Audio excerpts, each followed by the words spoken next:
तक और इस वक्त की सबसे बड़ी खबर की ओर रुख करेंगे।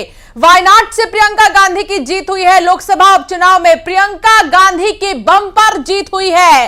4 लाख से भी ज्यादा वोटों से उन्होंने जीत हासिल की और बीजेपी की नव्या हरिदास को उन्होंने हराया। इस वक्त की बड़ी खबर, प्रियंका गांधी वाड्रा लोकसभा चुनाव उपचुनाव में यहां पर जीत उन्होंने हासिल की है। ये 2 सीटें जिस पर राहुल गांधी चुनाव लड़े थे, जिसमें कि एक सीट वायनाड की भी थी और ऐसे में वायनाड सीट, जब दोनों ही सीटों से वो चुनाव जीत गए तो एक सीट को उन्होंने छोड़ा और ये सीट भी कांग्रेस अपने पास ही रखना चाहती थी और खासकर ये परिवार के पास ही सीट रहे तो बेहतर होगा। इस तरह की सोच विचार के साथ अभी यहां से प्रियंका गांधी वाड्रा को चुनावी मैदान में उतारा गया, जिन्होंने 4 लाख के भारी अंतर से उपचुनाव को जीत लिया है। और यहां पर भारतीय जनता पार्टी की जो कैंडिडेट उतारी गई थी नव्या हरिदास, उनको यहां पर चुनाव में हार का सामना करना पड़ा। वायनाड की ये सीट जहां से सबसे ज्यादा सेफ सीट मानी जाती है कांग्रेस पार्टी के लिए और यहां से राहुल गांधी कई बार जीते भी हैं और ये एक बार फिर से गांधी परिवार के हिस्से की ये सीट जो कही जाती है तो वो गांधी परिवार के ही हिस्से में गई है। यहां से प्रियंका गांधी का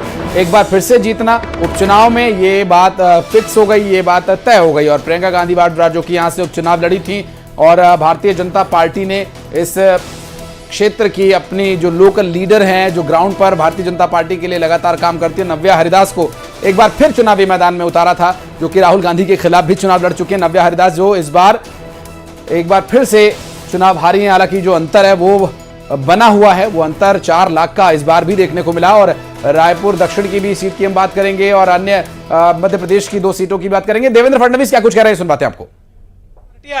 हम सब लोग एक साथ रहे, एक साथ मिलकर हमने ये काम किया, इसलिए मैं ऐसा मानता हूं कि इस एकता का ये विजय है। जो हमारी महायुति थी, अभेद्य इस प्रकार की महायुति थी, महायुति का ये विजय है ऐसा मैं मानता हूं। और साथ साथ